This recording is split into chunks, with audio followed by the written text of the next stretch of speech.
Frustrated on Tuesday by White House Press Secretary Jen Psaki's apparent dismissiveness of a question he asked during the day's press briefing, Bloomberg News White House reporter Josh Wingrove opened Twitter and tapped out a quick recounting of what had transpired.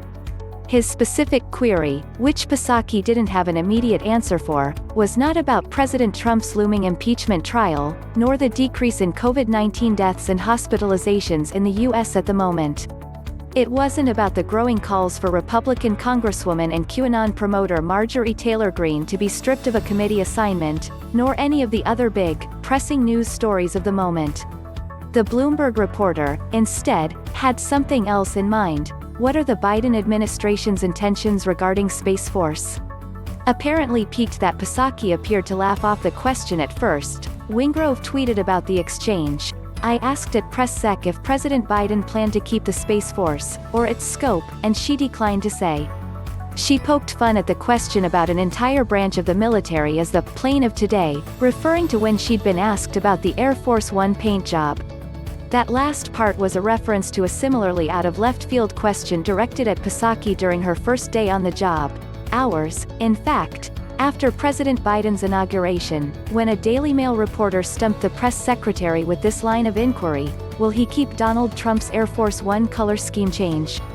The fact that Psaki had to respond to that one on her first day struck many people as odd, particularly considering all of the forces that coalesced to sweep Biden to victory, starting with voters apparently feeling that the coronavirus crisis wasn't being sufficiently prioritized or handled by the administration in power.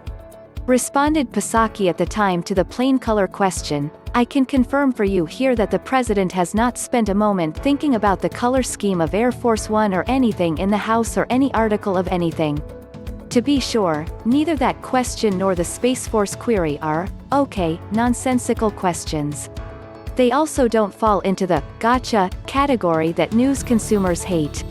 They are both pretty hyper-specific, and a little random, neither of which would have struck the average person as connected to any particular news item of the moment.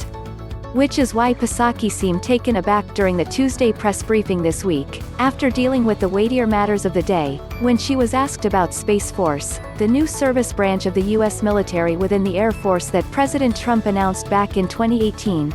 Psaki appearing to downplay the question produced something of a rallying moment among some journalists on Twitter, who apparently felt that Bloomberg's Wingrove had a right to feel aggrieved here.